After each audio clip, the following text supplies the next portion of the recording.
There he goes. Read all about it. There he goes.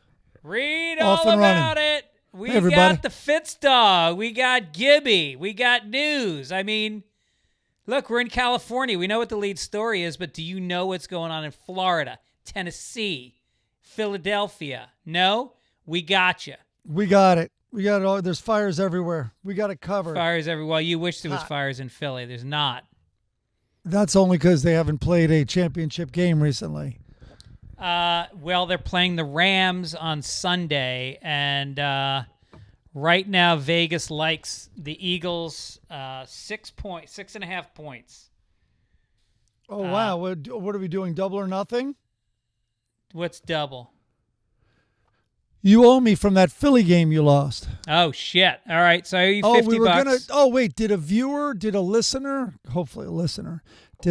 write in and say Whether or not I had the count wrong? No, nobody wrote in. No, Nobody how cared. much we bet? Oh, no. They also were supposed to tell us whether or not, when you said I had the number wrong, if I was right. They're not, they're not putting in the effort. I would go double or nothing on the Rams, except I really want the Rams. I'm a huge Rams fan, and I can't see you betting on Philadelphia.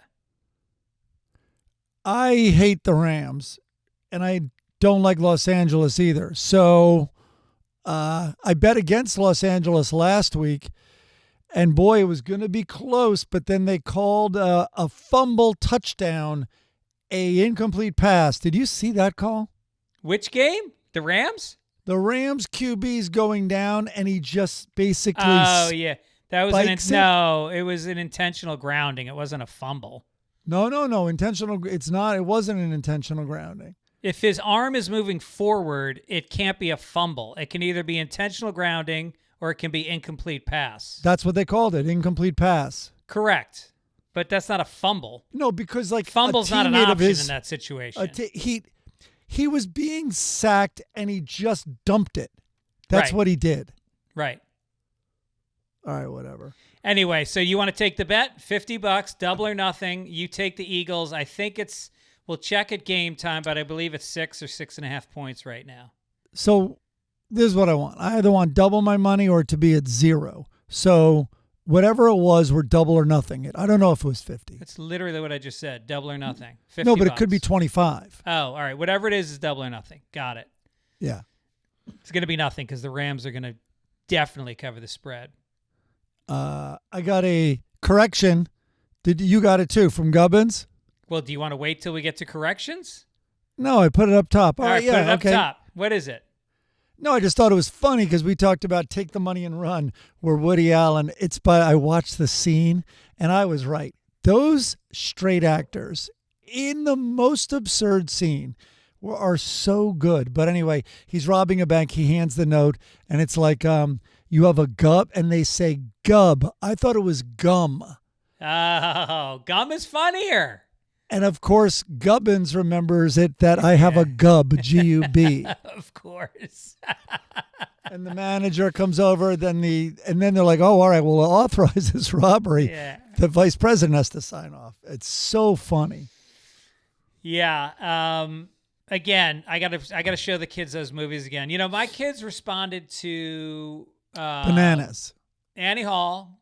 They did not respond to Manhattan, and they loved Bananas. So I'm going to go back to the early ones. I want to show them Take the Money and Run next. I showed my kids Sleeper when they were really young, because it was just physical. With the sex bomb, or what was it called? The then I had to fast forward through that stuff. Exactly. Yeah. Okay. So we went to, speaking of movies, we went to see, this was pretty cool. Was this your idea? Or was Malloy. it Malloy's? It was Malloy's idea. So Malloy invites us all to see a screening of Breaking Away, which is, to me, one of the great coming-of-age movies ever made. And it's just magic. And I showed it to my kids when they were probably about, 13 and 15, and they fucking loved it. It totally stands the test of time. And so we went, and then the guy who plays the father in it, what was his name? Dooley. Paul Dooley? Yeah.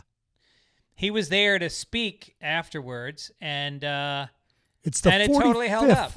anniversary. 45th anniversary. It was made in 1979. He said the anniversary was actually last year, but they're celebrating it now. But what did you think? Did you feel like it held up? Because I didn't see you after the movie. I thought the movie, it does. You know why? Because it's it's relatively short, like it doesn't overstay its welcome. Yeah. Like a lot of movies from that time. Mm-hmm. Of course, Dooley's not firing on all. I hate to say this. He's 94. 94 or 96. So what was shocking, and this messes you up with time, is he stood up. It turned out he was sitting about 3 rows in front of us. He had trouble standing up. Then he did. And then he walked it looked painfully to the stage and then took his seat. He talked for a while. Then they brought up Dennis Christopher. Is that his name? The star of the movie. Yeah. Who's like, this glowing kid, even though apparently he was like 29 when he shot it. But, and he hobbles up with a cane and you're like, what? Yeah. Like, it was such... Well, and the moderator was older than both of them. It was it turned into, it was supposed to be a Q&A, but it turned into kind of a demented podcast where, each person would start a story and then halfway through they would go, what's the question again? And it was very sweet because, you're just so thrilled that they're there. But I think a younger moderator might have been a good call. All Dooley wanted to talk about was Altman. Like That's right. the first 3 minutes, it wasn't even about breaking away. It was about Altman and how he got his start. But what you don't realize is like a father and son, when the father is, I'm going to look it up. I think he's 96. Regardless, when you're in your mid-90s, you're a lot closer in age than it seems. You know what I mean? Like, right. And especially because the kid was 29 when he played a 19-year-old. But, did you see, though, Dooley scored a point with me. You might have already left. Did you see when he talked about being kind of method a little bit? And anyway, his approach to one of the best scenes in the movie, which was when he hugged his kid. It was the first time they touched. Dude, Right. Were you there for that answer? Yeah, he talked about how all of his acting comes from his father. Well, in that moment, he's channeling his dad because his dad was a very withholding guy who was old school and didn't approve, especially the profession his son had chosen, and, was very unemotional and hard to reach. So he goes, so I'm channeling him. And then we hear that in the scene, the actor, Dennis Christopher, said daddy, which wasn't in the script, but he had never called him that in the movie also. Okay. Yeah. And he said daddy, and he hugged him, and it affected Dooley. So in the moment, and there's not an edit, and then you see Dooley as scripted, like kind of warm up and embrace him and hug him. And he goes, well, you have to understand, I'm channeling my dad fully there, who's withholding and all that. And he goes, so by definition, who am I hugging? I'm hugging me. Right. And it was really interesting. Like, in other words, and then here's this crying son who's trying to bridge a frigid gap between father and son. And he goes, so, he remembers that, till this day. That was a powerful moment. That was very interesting. Well, because I always, I have a friend, Steve Peckingham, who's Zoe Friedman's husband. Yeah. And ever since I've known him, he's kind of he has trouble with his emotions. And so early on, I would give him hugs just to kind of melt him a little bit. And he would try to do a back slap while we hugged. And I go, no tapping, just holding. And he fucking loves it. And now whenever I see him, we have these long hugs, no patting. And so that hug in the movie started with some hard pats and then some gentle pats, and then he held him. Right. And then he had to push him away. It was the physicality of it was just perfect. Yeah, like very also wide, and then he embraced them. Yeah, all of that. Get this, February 22nd, just 4 weeks away, Paul Dooley will be 97. No.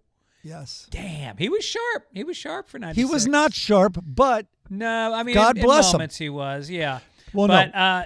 He was sharp in terms of what he would remember once he was on a story. You are so lucky you were sitting 6 rows ahead of us, because one of our party, and I won't say who, farted so bad. Literally, it hit me, and I was nauseous for 20 minutes. And it hit me so hard that I went, oh my God. And then he started laughing, and then I started laughing, and everybody within 3 rows was revulsed. And they could tell it was us because we were giggling. Like we were both wiping tears from our eyes. We were laughing so hard. Well, I'm glad it wasn't Gail. But I think I know who it is. And is it the diet? Of course you do. He's famous for it. Is it too many vegetables? He also made a run to the bathroom about 12 minutes before, like a run. He was in the middle of the aisle, and he was knocking people over and then half sprinting down the stairs. He's got a rough colon. Was this the star of our Mexican restaurant story about? Yes. Yes. Exactly. Yes, indeed. So I guess we should talk a little bit about the fires in California. I'm on my inhaler all day. I am coughing nonstop. I have asthma, so I have very weak lungs, and I'm not handling this smoke well at all. And so I just tried to go to the gym, and I went for a while. I had to leave because Gold's is open air. It's all like big doors open to the, and it was not. The gym was almost empty. It's usually jam packed, and so I was actually shocked because most of these Gold's gym people, they're on steroids, and they call bullshit on anything that the environmentalists try to tell you about what's going on, but they're taking it seriously. Totally. So, I felt guilty because since I've been back, I've kind of like told my daughters who were like, how is it? How is it? I'm like, I feel bad saying this. The days have been gorgeous. Yeah. And no sign. I mean, because it's over a ridge. You wouldn't know, except us trying to get to the valley to see that movie. All of PCH's traffic is now on the 405. It took 90 minutes to get to the movie the other night. But I don't really, it's out of sight, out of mind a little, and the skies have been beautiful and clear. But we just got this text from someone who went on a 3-hour Zoom with a bunch of doctors. We don't exactly know why they were on it, but anyway, we'll just read some of this. And the reason Greg and I are reading this, we both just got the text minutes before this podcast, is maybe one of you out there, often we get fact-checked by doctors. Somehow I would never go to a doctor who listened to this podcast, but you're out there, and other people who have much bigger brains than we do. So I'm asking that please tell me all of this can't be true. So his little notes very quickly were, you can't smell or see the carcinogens. Wear an N95. Don't exercise outside, Greg. Yeah. They learned a ton from Lahaina, Maui. The next 18 months is going to be in airborne toxicity levels equal, if not worse than 9/11, due to the massive increase in batteries. Batteries from electric cars, lithium batteries from computers, all of which is on top of the ground. The air being blown with force will travel 100-mile radius, northeast-south. Palos Verdes has reports so Palos Verdes, which is south of us, already can detect it in their air, according to this. The fire retardant dropped from airplanes when on fire is one of the most lethal, and it has metal in it. The schools and homes that burned, if built before 1957, have asbestos and lead paint. They had some very smart people that talked about the stats from 9/11, and then most recently Lahaina. Gardeners should not use leaf blowers. And then HVAC advice and HEPA filter advice and all that stuff. But that doesn't sound good. No, it's going to be bad, and we don't know how bad, but the wind is still kicking up, and containment is still not good. But 2 of Owen's very close friends, their house is burnt down. One of them with the grandmother, the father, and him living in the house together, and they have nowhere to go, and they can't come here. No. There were a lot of non-rich people in that Palisades. Oh, yeah. Yeah. A lot of people who were house rich and did not have a lot of money in the bank. And so I'm going to announce a GoFundMe that goes directly to one of the families. And if you guys want to open up your hearts, I know there's a lot of great charities. The Firefighters Foundation is great. I sent a lot of money there. But if you want to support somebody that's close to my family's heart, then I'll give out that GoFundMe at the end of the show. Count me in. Do they need koozies? You know what they don't need is clothes. I got all worked out. I was like, all right. I woke up like the first day we got home and the fires were going on. I woke up, went through my closets, went through my drawers, and I put on KTLA, and they're like, yeah, we're good. We're good on clothes. We don't have enough volunteers for everybody in LA to bring a garbage bag full of like Costco socks that they don't want, because people aren't that choosy. It's really an excuse to empty out your shit. Everyone in the Palisades wearing maroon. Yeah, right. We talked about this last week. Oh, right. I'm recycling. I'm not only recycling clothes, I'm recycling thoughts about the fire. No, you donated clothes to something else last week, I thought. No, maybe it was this. No, JoJo dropped off some clothes somewhere before the cutoff. Also, why do I have Time Machine? Did you write Time Machine? I wrote Time Machine. We'll do it another time. Okay. But we'll put it in the time I was going to ask you what you would really do. In a time machine? What would I put in a time machine? Yeah, like if you could, the philosophical exercise, what would you really do? Like, because everyone thinks about, oh my God, I would be rich because I would know everything that's about to happen. But what would you do though? I would go back to. I was just thinking the other day of when I was truly happy, and I think it was 8th grade, because we weren't chick obsessed completely. It was still about the guys, and I had some really good friends, and we were wild. We were doing drugs already and drinking, but like rebellious, but you're still living at home, so it's safe rebelliousness. And I loved it. High school started to get tough academically because I got sent to a really tough school. 8th grade, it was easy. So I would go back to 1980. What about you? Well, that answer was so lame. I'd probably go back 2 minutes ago and not ask this question. Well, what did you want me to say? Did you mean like another era or a time in my life? No, it's a valid answer. Yeah, we have to come up with it. Like, has there been a movie? Because you know what it made me think of, like vampires who are immortal, but vampires don't know what's going to happen next. Yeah. This would be like you would almost be immortal going forward. I don't know how to articulate it. But let's say you went to 1940. So you would know a lot. And what would you do? How would you live? How would I live in 1940? Yeah, let's say you went back to 1940 and you were 20 years old, right? So you're going to live till, 2000 if you're 2000, say. Okay. So we'll do it another time because it needs thought. I don't know what I do. Can I go back to like Christ? Can I go back to like 0?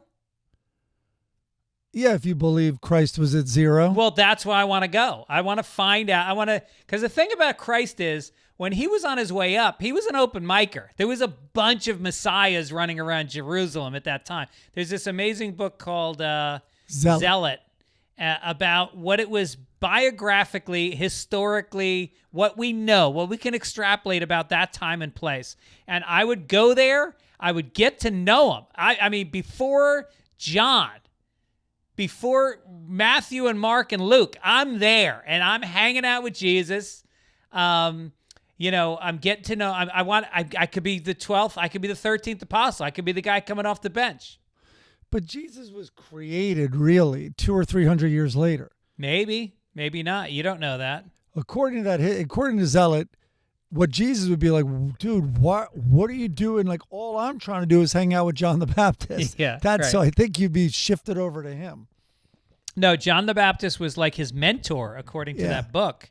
And no, I think it would be fun just to see what the whole hullabaloo was, see how much of it was real, like in terms of how big he really got, whether or not when he was walking with the cross, there was really crowds of people. And, Yeah, I think it would be interesting. I don't think any of that. He was just a zealot. He was punished just like the two guys that left him. But also, you'd lose a friend at 36. I was gonna say you would be but most very, people die very at old. 37. I just gave you living until 80, but even though some people in the Bible live to 400, I think you would outlive everybody by 2 lifespans. Yeah, I think, right, at least. Yeah. Well, I'd get syphilis for sure because I'd find out if the Virgin Mary was really a virgin, and then I might do something about it. You'd be thinking about you and your 8th grade buddies going fucking crazy, and then girl stuff happens a few years later. But think about if you go back to that time, and now Joseph's a shepherd. He's out all day. Mary's home alone. She's a quote unquote virgin. Can you imagine getting in that pussy? How sacred that is. It's the most she's the most famous virgin in history, and you could be the guy that gets there. Wow. Yeah. And then Jesus has a stupid stepbrother walking around. Completely just an idiot. He's got a podcast. Like, people are like, what's a podcast? Mary's like, you win some, you lose some. Yeah. You gather around. I talk about nothing. Logo this week comes from Emmett Hall. No, it doesn't. The logo comes from Jane S. And it's, what's that dog's name? Gromit? Yeah, it's Gromit. Gromit the dog. But look at the artwork on our faces. Really nice. I'd say maybe it's your mouth is a little off. My eyes, I think, I have very bushy eyebrows. Very bushy eyebrows. Yeah. Okay. But no, it's a very cool look. Emmett Hall did a song. I asked for songs over the last couple weeks. Emmett Hall responded, sent this one in yesterday. It rocks. Thank you, Emmett. Corrections. Ben Gorney said that, God damn it, Greg, I know you're smart. Listening to you refer to Greenland like it's a free agent waiting for the Jets to drop a heavy contract on them hurt my soul. Autonomous region is what they are. Self-governing, but a full member of Denmark. A full member of Denmark? France, Spain, and Portugal also have territories like this. So it's autonomous, but here's the thing, though. I've read a lot about it since, because a lot of you wrote in about this, and that it seems to be that they are a region.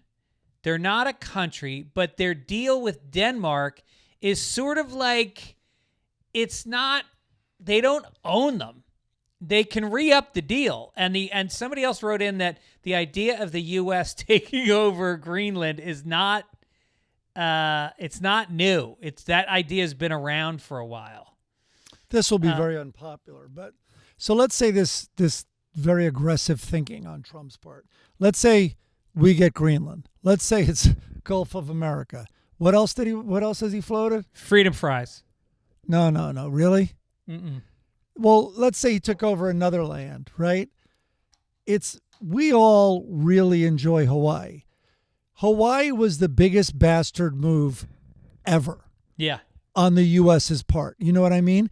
But if Trump got Greenland, I realize it's no Hawaii, but it's like, I think that protest would be very short-lived, a generation or two. And then it would be like, yeah, it's, good on them. They got Greenland back in the early 2000, 20, whatever, 25. And it's 60 years ago, and they'll be like, yeah, we got Greenland because of that. Oh, Canada. That was the other one he wants. Well, if we get Canada, that's the most solid move ever, man. All that water.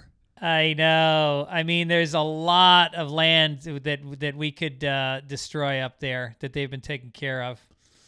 Oil and water. They go together. Somebody else said Greenland does have oil, but production has been slow because of the climate, and the government suspended all new oil licenses to tackle climate change. Denmark has been producing oil in the North Sea. So it contributed a lot to the Danish economy in the 90s. That's when I was there in the 80s, and it was all about Greenland and how much the socialist economy in Denmark was possible because of the the infusion of money that was coming in from Greenland. So anytime people are like, oh, there's whatever, we've talked about this, but thank you for the feedback, Ray Jepson. Tour dates coming up. This weekend, I will be in Nyack, New York at the Levity Live. Then I'll be in Raleigh at the Improv January 25th, 26th. Milwaukee Improv January 31 to February 2. Then I'll be in Fontana, California, Atlanta, Hollywood. We got to see Patty's Day show March 15th.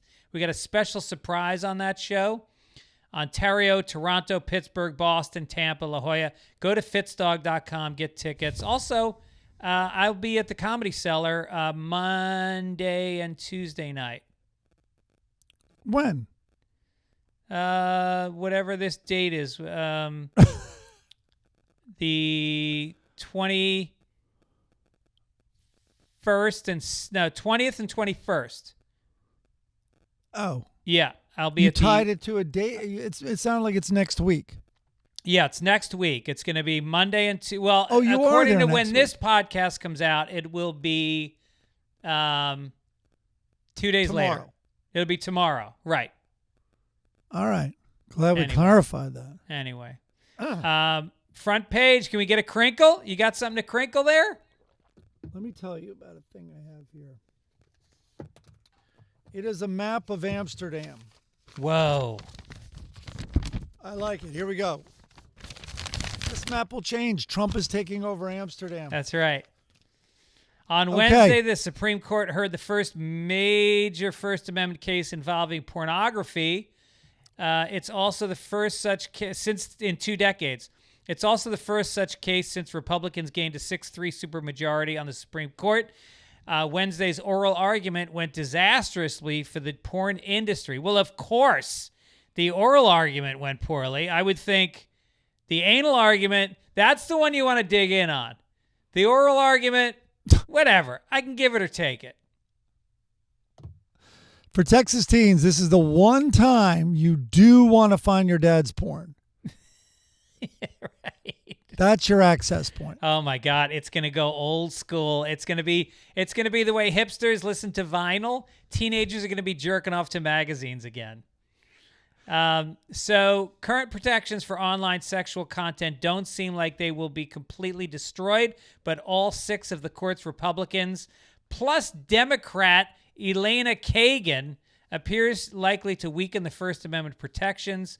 It requires that many websites that publish a significant amount of sexual material harmful to minors to verify the age of its users before those users can access that material. How is it harmful? What do you mean? It derails lives. This looks like it. This is a sexier debate than they're used to in those chambers. I'm sure that some of them are glad they're wearing robes, nice, fluffy, blousy robes. Texas porn addicts, they're furious. They're up in arm. There you go. See? Someone's been writing for Jeff Ross. They're like, what are we supposed to do? Meet a real woman? I know. Women are probably celebrating this. This is good for their side. And now they're going to start attacking AI and these bots. Because with porn and fake women, good luck, ladies. Well, now, good luck with all the incels. They're going to be coming your way. Starbucks, is that you? Starbucks doesn't want to be America's public bathroom anymore. Starbucks is scrapping a policy that had let anyone hang out at their cafes or use the restrooms without making a purchase. I didn't know that, by the way. The new rules are part of a larger effort to improve Starbucks' cafe experience and deter homeless people and non-paying customers who have come to use Starbucks solely for shelter and bathroom access. The good news is Starbucks, they quickly clarified this will not affect white customers. Right. Well, that's where this was a story. It was during the Black Lives Matter thing. There was that guy who, but who's going to police this? You know, it's like, so what if you, and are there levels? Is it like premium? If you want to just piss, you can order a grande drip, But if you want to drop a deuce, it's got to be an espresso drink and a muffin. Diarrhea. Need to buy everybody in line a coffee.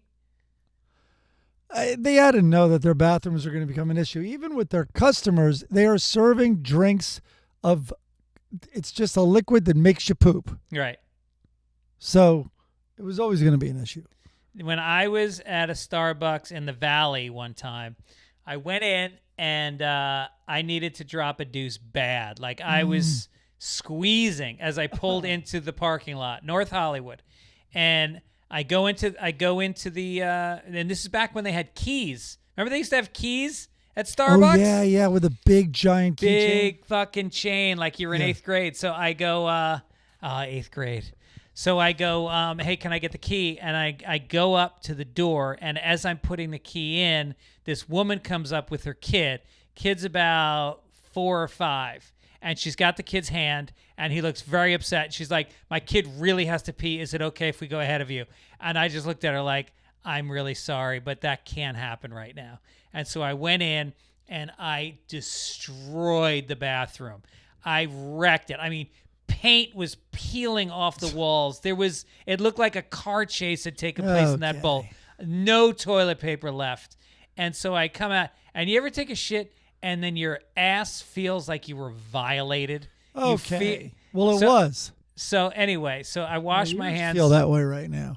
I washed my hands several times, and then I open up the door, and the woman is giving me a glare, and I look down, and the kid is standing there crying, and he's pissed all over his pants. And I was like, hey, you're going to cry more once you get in that bathroom, kid.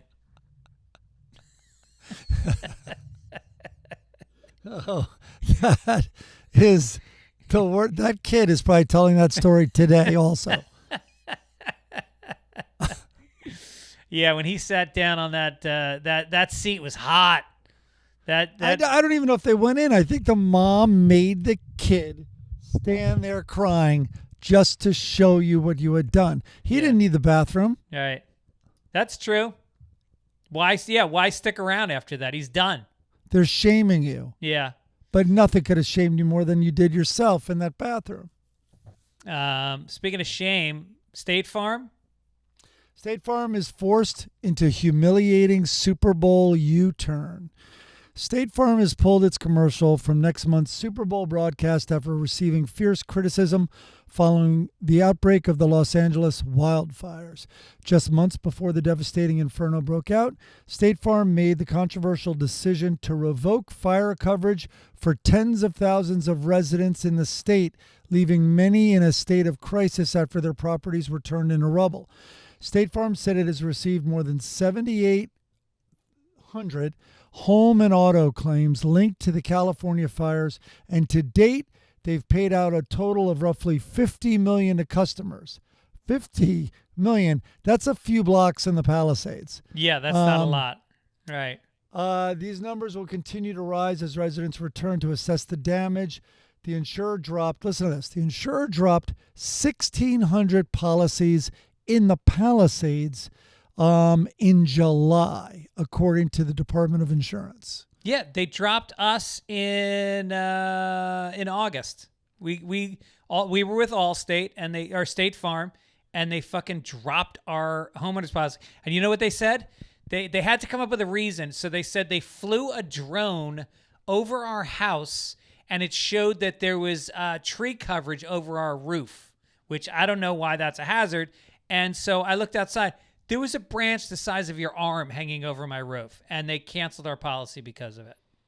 Wow. And now we can't get a coverage. There's literally no insurance companies that will give us a policy. So right now we have fire insurance, but we can't get homeowners. So if pipes burst or somebody slips and falls on our property, whatever, we're not covered. A lot of the country is going that way. I mean, Florida kind of was the first one to make real news about it. Right. But and then I don't have the link opened anymore. But whatchamacallit, they identified 3 other neighborhoods, which included Brentwood, that they are going to cut insurance. Like, in other words, they did a giant assessment. Yeah. I mean, talk about someone's getting a giant raise there. Yeah. Yeah, somebody's like popping champagne. By the way, do you remember, speaking of inappropriate insurance company commercials, do you remember Geico did an ad, and it was a Super Bowl ad, and it was, why do I sound like Bill Maher? And it was a Super Bowl ad. And there was a guy driving a Harley Davidson through the hills. It looked like Northern California. And they were playing yeah. I got to run to keep Allman so Brothers. what was that? What's that song? Midnight Yeah. Rider. So they're playing Midnight Rider. They're showing a guy on a motorcycle, and then people are like, "Hey, what the fuck?" Like, 2 of the Allman Brothers died in motorcycle accidents. Dwayne Allman and Barry Oakley. They right? And what the fuck? How does that not get flagged by somebody? I know. That is weird. Well, not get flagged by the Allman Brothers estate because they had to okay it, right? Yeah. Unless they sold their Midnight catalog. Rider, it is very weird. Yeah. It might have been after their time, those 2 guys, but that doesn't really matter. All right. All right, let's get to entertainment. You got it. Here we go. Where's the map? Oh, boy. That's a weak wrinkle. Okay, here we go. All right. After losing her Malibu home in the Los Angeles fires, Paris Hilton raised $800,000 in 72 hours. Her nonprofit 1111 Media Impact mobilized. She initially pledged $100,000 and then promised to match $100,000 in donations. She's also been volunteering with Baby to Baby and at the Humane Society, where she fostered a surrendered dog named Zuzu. That dog got high a few times in his life. Yesterday, Hilton announced that she had granted $150,000 of the money to the GoFundMe Wildlife Relief Fund to provide 150 Altadena families with cash assistance. She said she lost her home last week. She couldn't process the news after seeing the place where her home was burned to ashes. The quote, "The house wasn't just a place to live. It was where we dreamed, laughed, and created the most beautiful memories as a family.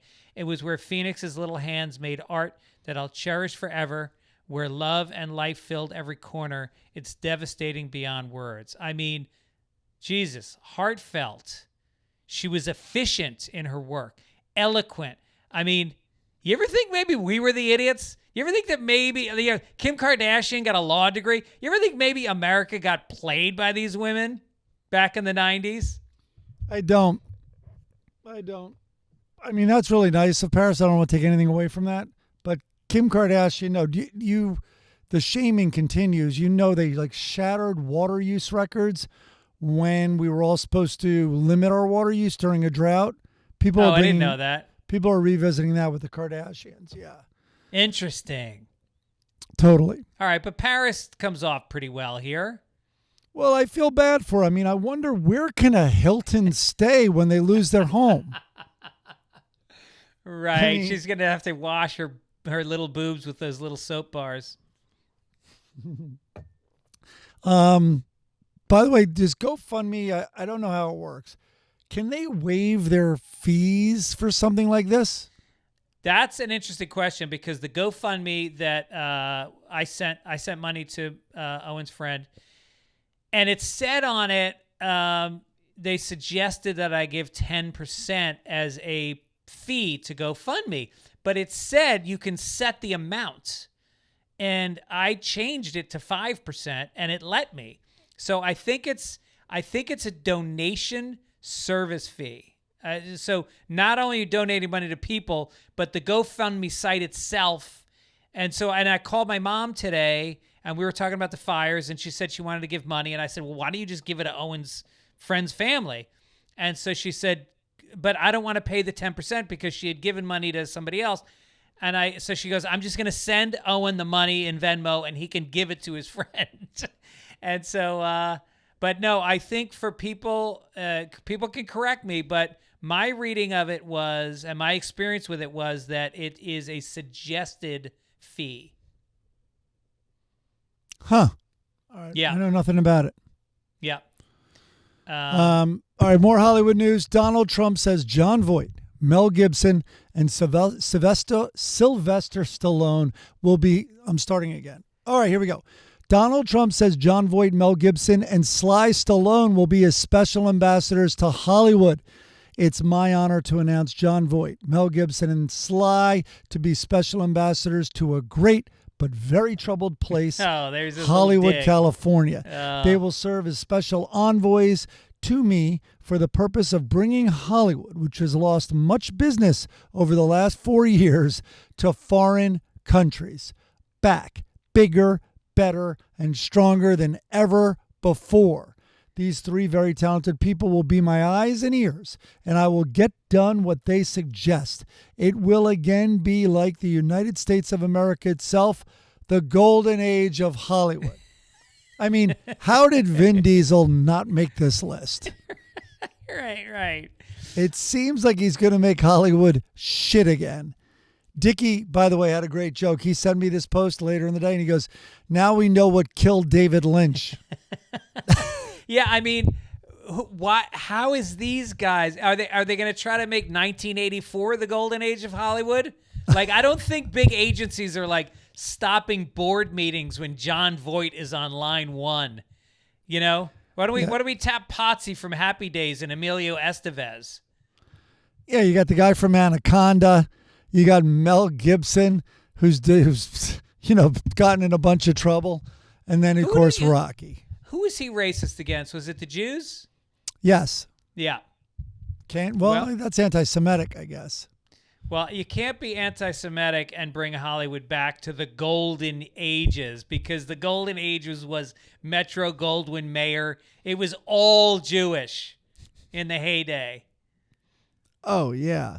Warner, all of them. Yeah.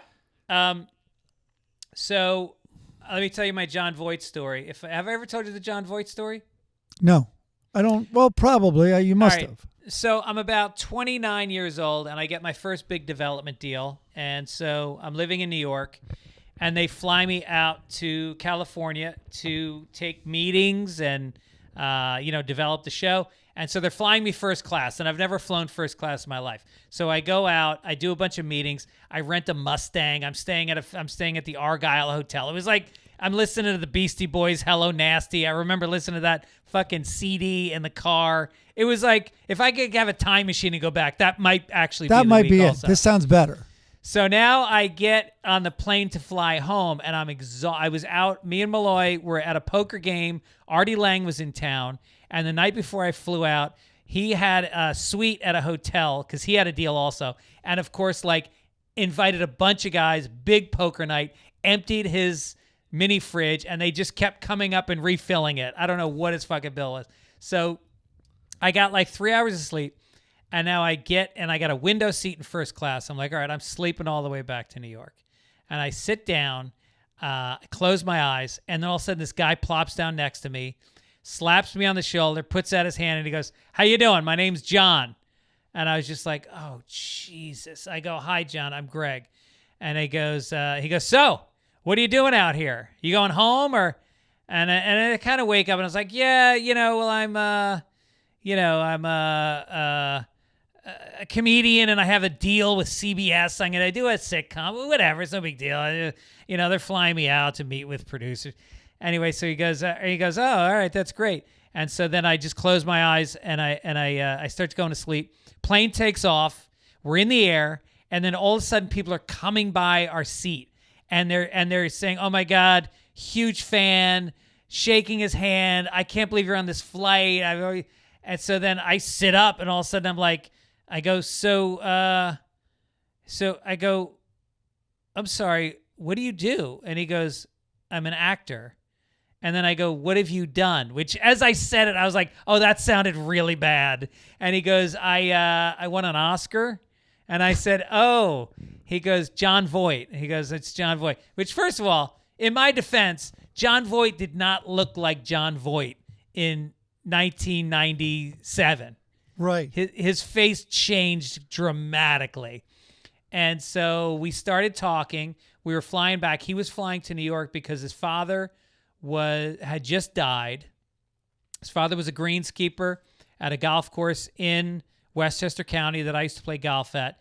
and my father had just died like a few years before, and we talked about fathers dying. We talked the entire flight. At the end of the flight, he wrote down his address and his phone number, and he said he called me Fitz Dog. He goes, Fitz Dog, let's keep in touch.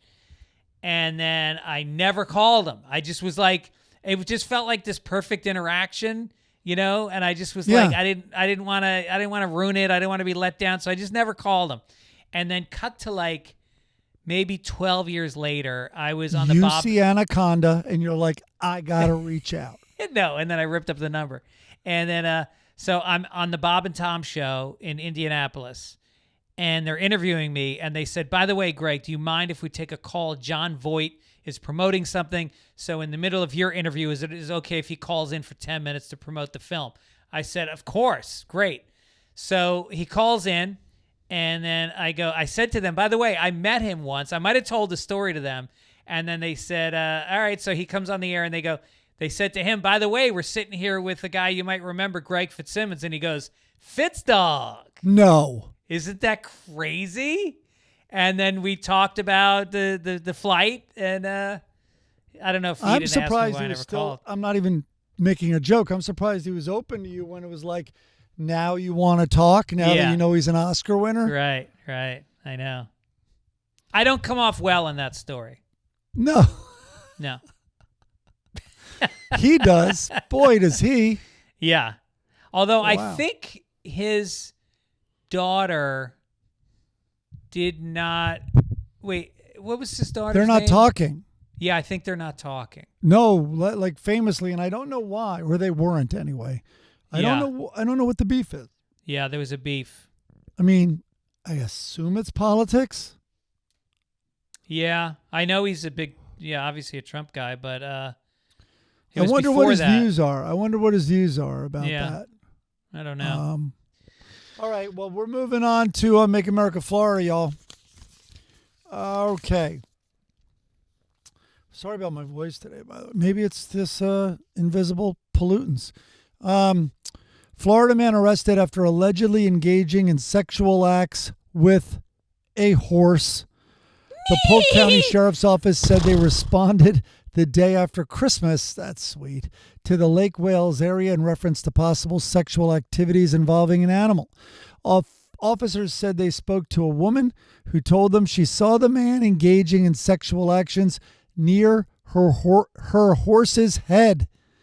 The horse is a 28-year-old, thank God. 28-year-old named Raven, according to the official affidavit. The officer said the woman took a video of part of the incident to show to the police. That's what we have here, as a 53-year-old Florida man was arrested after his girlfriend caught him in the inappropriate act, blah, blah, blah. The sheriff goes, thankfully, the horse is okay. No, you missed the best line.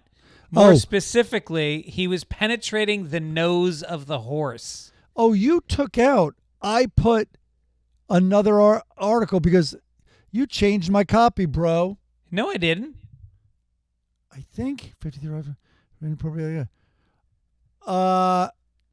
Anyway, I had a line in there that said, I wanted to see if there were other details, so I Googled Florida sex horse. Yeah. Not something you should Google, but I did find this story, and then I found, and I was waiting for that cue in here. Anyway, yes, that he was penetrating the nose of the horse, and that's what she videotaped. And the horse is okay. Well, he's okay, but they said he has a little bit of a runny nose. Otherwise, he's a little bit stuffed up. Also, the horse is never going to shake the smell of this complete Florida lunatic. Yeah, this guy, first of all, why name the horse? I mean, usually if a woman is assaulted, you don't put the name in the article. Now we all know Raven. People are going to be looking at Raven going like, I don't think I should ride Raven. I think she's had a hard enough of a time. I don't know. I'd be like, Raven seems pretty chill. Like, I don't think Raven's going to act up. Yeah, and she doesn't smell fear. That's the great thing about Raven. She doesn't smell anything. You can ride her face without a saddle. It's no problem. You could have, if he'd painted his dick orange, you could have gotten a full blowjob out of it. Is Raven like the only non-skittish horse in the world? How did this guy manage entering the horse's nose? Well, that's when you start wondering if this really was one way, But 28, is that old for a horse? I feel like 28 is very old. All right, let's what do you think the average? I'm going to literally Google the words average lifespan horse. I'm going to say 27. This horse is Google's 28. like, thank God you're not Googling what you Googled earlier about a horse. Average, let me spell average right so we get a good, here we go. And we're going to say, what, 25 to 30. No. So he nostril fucked an old dying horse. At least it was a woman. The oldest equines ever recorded were 62 years old. Damn. And then 56 years old for a pony. Huh? Yeah. I guess a pony is a different breed of horse. Let's talk about Tennessee. Let's make Tennessee, Florida. Here we go. Yeah, pony, something different. Okay. Tennessee man charged for shooting at family playing in snow. 4 children were sledding down a hill when the family heard gunshots. The children's mother told deputies she saw snow fly up from the ground only a couple feet from where her 1-year-old son was. Deputies said the family yelled in the direction of the shooting and yelled for the man, Benjamin Cook, to stop. Cook claimed the family was on his property. Oh, but an affidavit states that, quote, Cook has a history of firing guns in the area and also telling people the hill is his property. Damn. The hill is not his property, as it turns out. Whoa. Yeah. But I kind of like it. I like Especially that if at he was least he trying goes to for a miss. moving target. He's not shooting at like kids that are just standing there. He also picked a challenge. A 1-year-old is a tiny target. Yeah, that's true. Cook knows what he's doing. He wants a challenge. And they're squiggly. They're hard. It's hard to get a beat on a 1-year-old. They move. But yeah, I get off of my land, which is not his land. That's crazy. Well, that's where you're living half the time. Yep. And trust me, I'll watch it when I go sledding there. And I just went sledding there.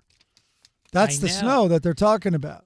By the way, I said to Hannah, I said, "Oh, I saw you sleigh riding. I saw Mike pulling you on the back of his car." And she's like, "What are you talking about?" I go, "He just sent me the video of him pulling you on the back of the car." She's like, "That was a year ago." I was like, "Oh, I don't know." You told me it was in fact, last our whole week. conversation was, it's going to snow. This is what I did last year. Oh, okay. Fitz facts. All right, here we go into what section? Sports. All right, your story. We can let's skip this one and go straight down to the Eagles. A Philadelphia Eagles fan. Everybody knows this story. By the time we're in disclosure, we're taping this show on a Thursday because I'm traveling all weekend. So this is a big story. A Philadelphia Eagles fan has been fired from his job after viral video showed him launching vile sexist insults at a female Green Bay Packers fan during a playoff game in Philly. In the clip shared by the woman's fiance, he calls the Packers supporter Allie Keller an ugly, dumb cunt. There we go, off the algorithm. And apparently it would, as if fucking a horse in the nose would have kept us on. Yeah. And or shitting in a Starbucks. And apparently it wasn't the first time. Sleuths eventually identified the man who was banned from future events and canned on Tuesday from his gig at New Jersey-based BCT Partners. I should call it DUC Partners. Dumb, ugly cunt. So after an investigation, they said that he decided to part with. They said he decided to part with the company. Yeah. So, I mean, can I just tell you, Mike, how many people sent me this story so you could comment on it? Okay, I have a lot to say. And mostly it's not me. I'm going to reference some things. But I'm shocked he wasn't promoted in the Philly culture, in his New Jersey firm. I can't believe he wasn't promoted for calling a woman a Packer fan that. All right. Okay, two things. One is this came out earlier this week. Someone tweeted Andy Swan, apparently, I don't know, but Dickie sent this to me. And the tweet just goes, "Hear me out. A Netflix series where MMA champions go undercover to Eagles games wearing the opposing team's jersey." Oh, I like that. Hear you out. Andy, are you kidding me? Sold. Like, what? I don't even know why that's not happening. That's amazing. I would hire the first person I'd hire. I guess I'd hire a crew, and then it's a lawyer. And being like, if they take the first swing, can we film this? And just put a fat suit on him, give him like a big belly, an oversized shirt, glasses, bald wigs. Yeah. Or how about tough women? Take those two women boxers and people like them who can absolutely beat the shit out of a drunk Philly fan. Right. That's good. Okay, then the other thing was, in a lot of the tributes, and we're going to talk about him in the obituary, but in a lot of the tributes for David Lynch, I saw a clip come across my Instagram today. And just coincidentally, he's talking about Philadelphia. It was so weird. So this is what he said, and I love it. "Philadelphia, to me, I always say, was my biggest influence. I was there from 65 to 70. It was a filthy city, and it had a feeling of industry, and the streets were narrow, and the buildings were all soot-covered. The clouds hung low, and it had a beautiful mood. In the atmosphere, there was fear, there was violence, there was despair and sadness. There was a feeling of insanity and a kind of knowledge of corruption, and this kind of seeped into me." That's amazing. You think the biggest compliment is coming your way? Yeah. No. And this is a guy who was like eminently positive. Like every clip you see of this guy, he's very into transcendental meditation. And, he likes the dark side, obviously, from his movies. But like the last stages of his life, he was just such a like beam of positive light. Oh my God! You do that weather report every day. I posted one of those in LA, and he was just a really unique character, man. Yeah. Are we up to obituary? No. No. Right now we're gonna do international. Okay, here we go. International. Zip, zip, zip. All right. I don't think I've read this. For this month, you'll be able to visit a London pub and pay what you feel is fair based on how much you earn. The pub, called the Fair Poor, wants to draw attention to the vast disparity between earners. At the Fair Poor, more affluent customers are encouraged to dig deep and pay prices that reflect their individual wealth, highlighting how a fairer tax system could help tackle inequality. Interesting. So I think Gibbons would insist they pay him to drink a pint. Imagine this in LA where you're like, wait, my net call? Like, in other words, I have round trip to auditions. You know how many auditions I have that I didn't get? Yeah, everybody's net in LA is zero. Because you're Hollywood traveling, accounting. you got to lease a Tesla, you got to rebuild your house. Tosh Point oh still hasn't made a dime. Are you kidding me? Good luck with a pub like that in LA. Yeah, and my last special, which, not my last one, the one before that, came out on Comedy Central, then got sold to Netflix, where it ran for 3 years, and then it went to Amazon Prime. It was chopped up and put on SiriusXM.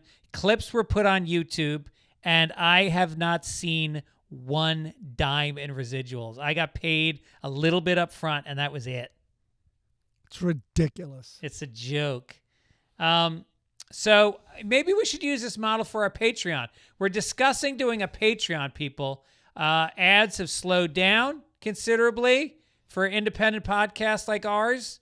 And the podcast costs us money, hundreds of dollars every week out of our pockets, which we love doing the show. We enjoy the process, but we may have to reach out to you guys. Not now because there's fires going on. I'm sure people are focused on better charities than us in California, but eventually we might have to have you guys chip in a little bit. What do you think, everybody? What's your feedback on that? People's or mine? This is the first I'm hearing about it. Well, you'll notice. You'll notice when the envelope's a little light this month. I haven't gotten an envelope in a long time. Oh, and the T-shirts. And the T-shirts, you can support us by buying a Take It Ish or Sunday Papers T-shirt. If you go to fitzdog.com, click on the link. We got many different colors, sizes. It's a high-quality material. Support the show. Get yourself a T-shirt. Let's do This Day in History. This Day in History is right here. Hold on a minute. 19th. Huh. It changed. Wait, who was that? Huh. Oh, okay. Well, anyway, I like the first one that popped up. You ready? Yeah. This is for the January 21st. Oh, boy. So it moved. I just left it open, but it's updated. So anyway, first commercial Concorde flight, Greg, generating a sonic boom as it traveled through the atmosphere at supersonic speed. The Concorde, commercial aircraft, built with funding from the British and French governments. It began regular service on this day in what year? Give or take 2 years. 1981. I love it. 1976. No. Wait, I'm going back. Oh, okay. Now I found where I was. Nope. Hold on. Bear with me. Bear with me. I'm trying to find the day I actually looked. I remember, ooh, something's really weird. Yeah, it seems like Ronald Reagan reminds me of the SST. Maybe I remember him flying on it or something. But there were not a lot of seats in the SST Concorde. It was not very efficient. Okay, my dad flew it at one point. Really? Yep. Because I think Estee Lauder was going over there to Europe. But anyway, January 19th, I found it. Paul Cézanne, French artist. He was born on this day in what year, give or take 40 years? I'm going to say 1900. 1839. No. I gave you an 81-year window and you did not get it. Jesus. Terrible. I was guessing because I went to a church in the town next to Tarrytown where I grew up, where Rockefeller has an estate. And it was Rockefeller's private church, and Cézanne designed the stained glass in that church. So I guess it must have been. He was born in what year did you say? 1839. All right, so he must have done this in close to the end of the 18th century. Okay, here we go. They're still there. All right, here we go. Edgar Allan Poe was born on this day in what year? And here's a clue. It was 2 years. This will be a good clue. It was 2 years after Robert E. Lee was born in Virginia. So give or take 10 years because of that clue. When was Edgar Allan Poe born? 1805. Oh! Wait, what did I say? Give or take what? 10 years. God damn it. 1809. Nice. You did it, man. All right, wait. I found one more down here. Both the Raven, Nevermore.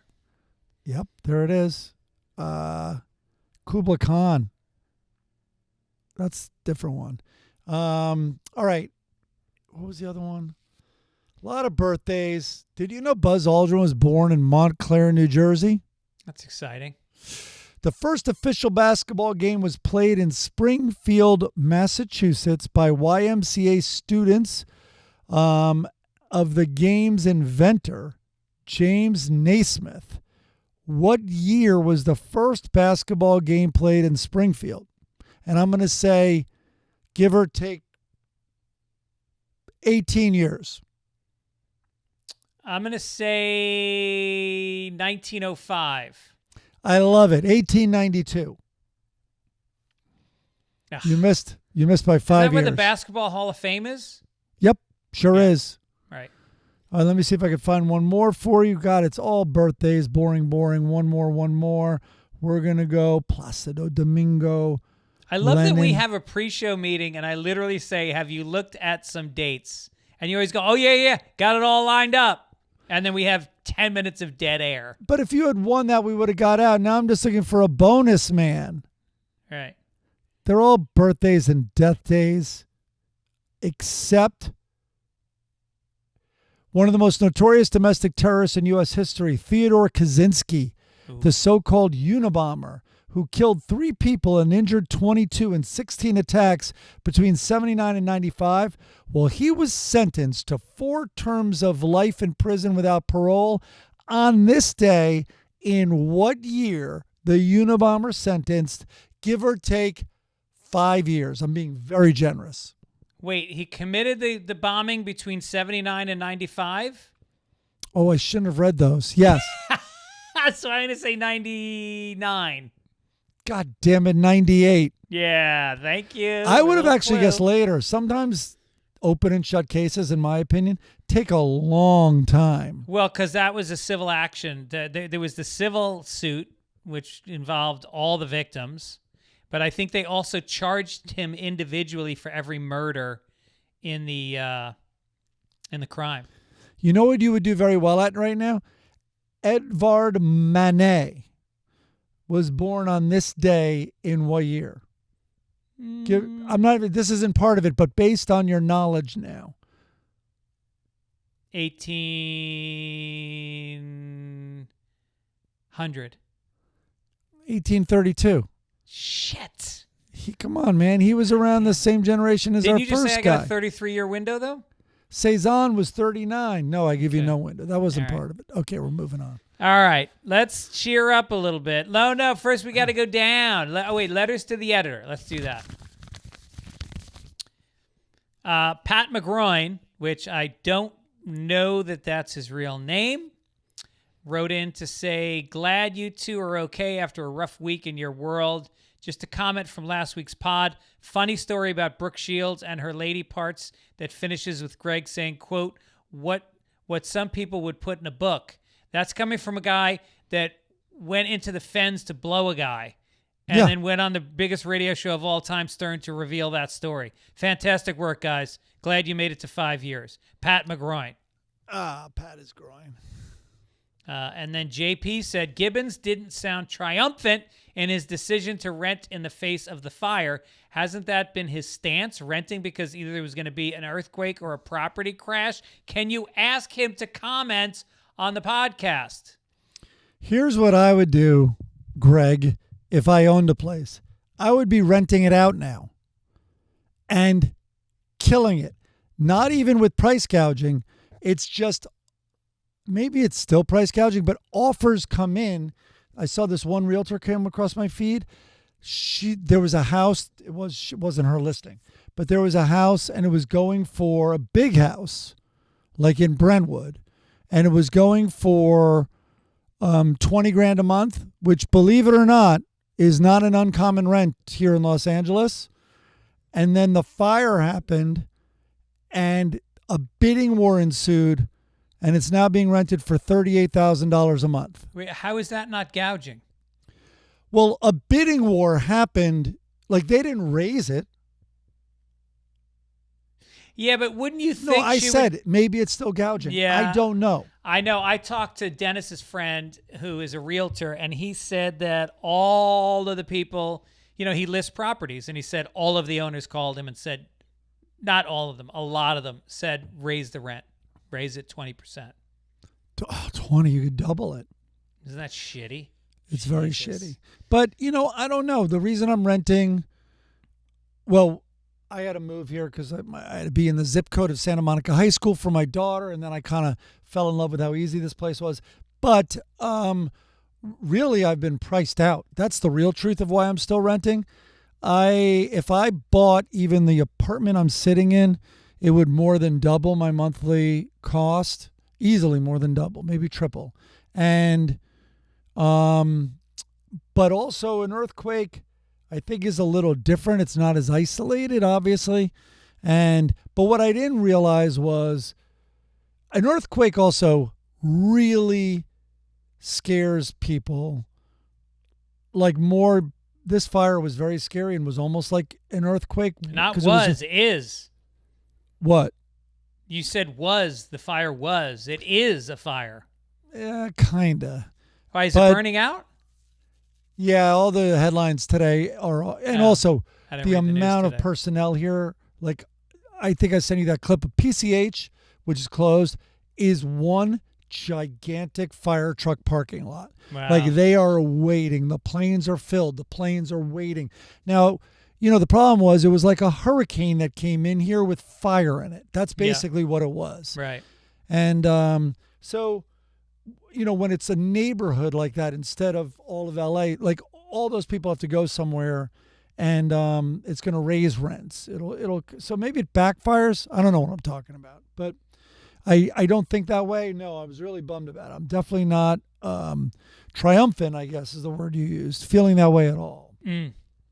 All right, let's talk about it. Obituaries. Here we go. Okay, man. David Lynch. I just go research. I didn't put a lot here, but eccentric visionary outsider. He earned Oscar noms for writing and directing 1980's The Elephant Man and for directing Mulholland Drive and Blue Velvet. In 2000, he received an honorary Oscar for Lifetime Achievement at the Governor Awards. He also took the Palme d'Or at Cannes for Wild at Heart, which I loved, and that was in 1990.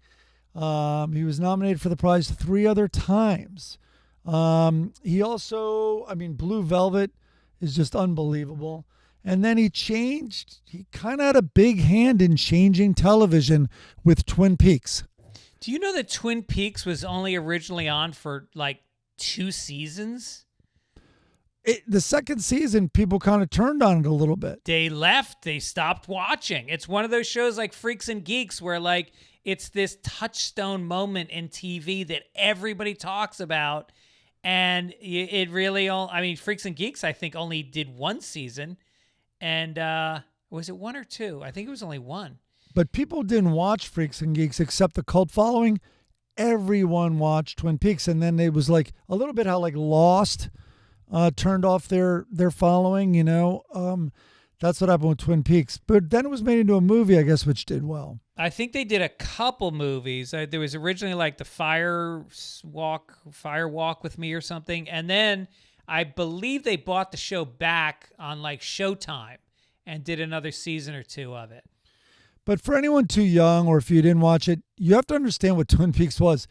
You were watching like a great film on TV, which did not exist. Like made-for-TV movies were cheap. They could be good sometimes, but they were still cheap. They looked cheap. They looked fast. They didn't look like film. And then this thing came along and about murder. And, there was nothing like Sopranos or anything like that. And so it just was a game changer. Like this quality on an original TV production was amazing. No, they say it really changed TV. All right, let's cheer up. Here we go. Let's cheer up. And see Blue Velvet if you haven't seen Blue Velvet. The caption contest is going on. If you submit a punchline to the 1-frame caption we give you, if we pick you as the winner, you will get a koozie sent to your house for free. So that's pretty exciting. And we get a lot of submissions from you guys. We love it. I go through them all, and I apologize I can't get them all in. I try to pick the ones that I think are the best, but obviously some of them are good that I'm missing. So let's go through them now. Last week's caption, it's a bear holding a brown paper bag. He's in the woods, and there is a man standing next to him who's pulling money out of his wallet. So John Steinbeck said, I'll take the cash, but this sack of shit doesn't prove anything. What does that mean? I think it's like you can't prove that. Can you prove that a bear shits in the woods or something? Okay. There's a lot we're going to get to. There's a run of those jokes that I kind of put them all together. All right. People all kind of ran in the same direction. Linda said, here's your bear shit, you little pervert. All right. Eli S. said, now the guys at the office will believe me that a bear does shit in the woods. Lucas Gilger said, here's your proof that we do shit in the woods. Barry Cohen said, answers that age-old question, does a bear sell shit in the woods? Richard McCabe says, does a bear sell good shit in the woods? Richard Bochco said, I get $50. You finally have an answer to what we do in the woods. Joel said, David knows the best shit comes from bear in the woods. Chris Watson said, I know it stinks, but in this bag is definitive proof that the Pope was in the woods. A little turn. A little turn. Flesh Try said, Ooh, bear eats. I like that a lot. I like that. Dan Albany said, the true story of Cocaine Bear that no one is telling. Of course not. What are you, is a freaking rat? David Bentley said, one order of bear necessities. All right. Tim Macy said, if you get caught with this, honey, we don't know each other. Okay? Capiche? All right. Ron B said, you really prefer bears. $30 for my cock, mold buddy. What? Jason Cobb said, this is high-grade pure elk, the same shit Joe Rogan gets. That's kind of funny. Angie Covey said, when a furry needs his used panties fix. Whoa, okay. And then Colin said, yes, this is the same stuff I sold Goldilocks. It will get you just right. And then he said, no, I don't sell dime bags. Do I look like a black bear to you? What?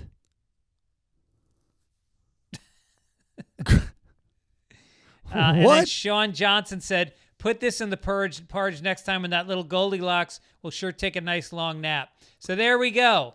We had a lot this week. We had a lot of people hit the same joke in slightly different ways.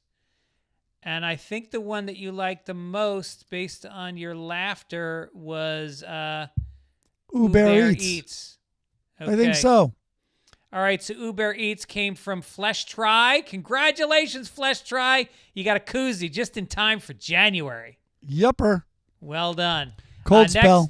Next week's caption is a man with a turban on his head, and he's in bed with a woman who's got a negligee on, and they have a cover over them. He seems to have a boner popping up through the cover, and she has her arms crossed. She does not look happy. He's playing a flute. He's playing the little flute. He's got a turban. There's a bulge in the blanket where his cock would be, and she looks a little bit, how do you say, put off. You have to see this to write to it. Go to the YouTube page. Yeah, I wouldn't know what you were describing. Go to the YouTube channel, and you'll see this. And you'll write us jokes. You'll send them to fitzdogradio@gmail.com, and we will read them, and you may win a koozie. Then we've got Hager. Helga is sitting at the table talking to their daughter. I can't remember her name, but she's pretty sexy. She's got yellow hair, and she wears a sort of a Viking bra. Not big tits, but like solid 34 Bs, maybe 32 Bs. And the mother says, honey, I hope you didn't mind when I give you advice. And she goes, not at all. And then she says, but I do wonder where you learned all the things you tell me not to do. And then Hager goes, what things? Like, what? What kind of things did he do to Helga that she's trying to tell her daughter not to get involved in? Or the mom's probably like, this is how you disassociate while it's happening. I think that's what she's saying. Yes, just picture bunnies. You're running through the woods with bunnies. What is that? Oh, my God. That's what you imagine while it's happening. Oh, no. Innocence, I guess. All right, and now we got Leroy is at the doctor's office. He's sitting on the bed, and the doctor goes, of course you're not feeling 100%. Your health plan only covers 85%. There it is. Very timely. Very timely. Yep. And then we've got Leroy's talking to a hot, buxom blonde at a party. He's got a cocktail in his hand. And Loretta's talking to the woman in front of Leroy. And she goes, yes, Leroy played ball back in college. Foos, to be exact. Foosball reference. Nice. There you go. Not bad. All right. Let's get to some Dilbert. Dilbert. This is number 10. But it turns out it goes higher than 10. So, I don't know which way we're counting. I haven't read this one yet, but let's take a look. So, 3 frames. Dilbert is at his desk. The smack my bitch up guy with that hair with the 2 like cones of hair on his head. He walks up to Dilbert and he goes, my boss says we need some eunuch programmers. Second frame, Dilbert goes, I think he means eunuchs, not eunuchs, EUNUCHS. And I already know eunuchs, UNIX. Third frame, smack my bitch up guy goes, if the company nurse drops by, tell her I said never mind. So this is a joke on how these 2 words sound similar, eunuchs and eunuchs. Yep. And this guy was, he was going to get his wiener chopped off, is my understanding. Well, I think what Dilbert does is he really blows up the whole corporate office mindset. And this guy is willing to get castrated for his mid-level job. I think that's what the joke is. Yeah, I think. And what is it? Is it balls? What is it technically? A eunuch is one of those Roman guards that were. You said it, castrated for, well, it's anyone. Well, a male, and then it's castrated. I think they were Roman guards or Egyptian guards. They were supposed to protect the virgins. And so they wanted them guarding the virgins and not fucking them, so they chopped their balls off. Yeah. And they were usually, guards, exactly, in an Asian court. Oh, Asian. Okay. It's also an ineffectual person. So I think both of these guys, including the person that wrote this, is already a eunuch. Yes. What's the guy's name? Scott Adams writes this. Whatever. He's a big Trump guy now, too. Perfect. So Blondie is standing inside the door, and Dagwood's getting ready to leave, and he's dressed in his stupid black suit with the red bow tie, and their dog, who's blue, also has on a tuxedo top with a red bow tie, and she goes, wow, you look like twins. And Dagwood goes, today is National Dress Up Your Dog Day. And then he goes, ha ha, we both have a good coat, healthy bones, and strong teeth. And then she gives him a big kiss on the face and goes, that's why I married you, honey. Is that it? I've been wondering for years. Is that why you married this fucking pudgy, useless, lazy, low-earning fucking child? Because he has strong bones, a good coat, and strong teeth? I think she's just confused because now he looks like the dog, and that's probably the only thing she loves in her life. Yes, that's right. Think about how much comfort that dog gives Blondie on a cold night when he's over at Herb's in the garage taking a nap. Is the neighbor Herb? Herb, yeah. You're too involved in their world. If you want to get involved in our world, just go to the website, fitzdog.com, and you can see links to the show. Watch it on YouTube. Like it, comment. That helps us out a lot. Mike is really good about responding to people on the YouTube channel when you write comments. I'm back. It fell off for a while, but I'm back. Well, he was very busy. He was, he was earning. He was grinding and earning.